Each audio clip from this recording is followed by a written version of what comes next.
আজ আন্তর্জাতিক গুম দিবস। বাংলাদেশের সাম্প্রতিক ইতিহাসে গুম একটি ভয়াবহ মানবাধিকার লঙ্ঘনের প্রতীক হয়ে উঠেছে। পরিবার হারানোর যন্ত্রণা, দীর্ঘ অপেক্ষা এবং বিচারের আশায় দিন গুনছে হাজারো পরিবার। ২০২৪ সালের জুলাই আন্দোলনের পর গঠিত গুম তদন্ত কমিশনে ইতোমধ্যে ১,৮০০টিরও বেশি অভিযোগ জমা পড়েছে।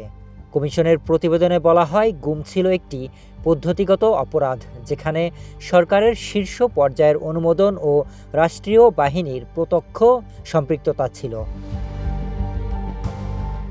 ২০২৩ সালে র্যাবের হাতে গুম হওয়া রহমাতুল্লাহ জানান, তাকে ৯ মাস বন্দি রাখার পর ভারতের পুলিশের কাছে হস্তান্তর করে। কলকাতা ও অন্য একটি জেলে দফায় দফায় নির্যাতনের পর তাকে পুশিনের মাধ্যমে আবার দেশে ফেরত পাঠানো হয়। জেল থেকে বের করছে, তারপরে বাংলাদেশে দিয়ে গেছে। গুমের শিকার আরেকজন ইসমাইল হোসেন। ২০১৯ সালে র্যাবের হাতে নিখোঁজ হন তিনি। এত বছরেও তার কোনো খোঁজ পায়নি তার পরিবার। তার স্ত্রী বলেন, আমরা জীবন্ত লাশ হয়ে বেঁচে আছি, আমাদের আনন্দ বলতে এখন কিছুই নেই। আমার হাজব্যান্ড তো গুম হয়েছে, সেটা একটা বিষয়, কিন্তু আমাদের জীবনটা এরকম একটা নরকে পরিণত করে দিয়েছে। মানবাধিকার সংগঠনগুলোর হিসাব অনুযায়ী গত ১৫ বছরে ৭০০রও বেশি মানুষ গুম হয়েছেন। এর মধ্যে ১৫০ জনেরও বেশি আজও নিখোঁজ। আন্তর্জাতিক মহলে বাংলাদেশ এ কারণেই ব্যাপক সমালোচনার মুখে পড়েছে। বিচার প্রক্রিয়া শুরু হলেও তা চলছে ধীর গতিতে। বিশেষজ্ঞরা সতর্ক করছেন, গণতান্ত্রিক সংস্কৃতি প্রতিষ্ঠা না হলে ভবিষ্যতেও এমন ঘটনা ঘটবে বারবার।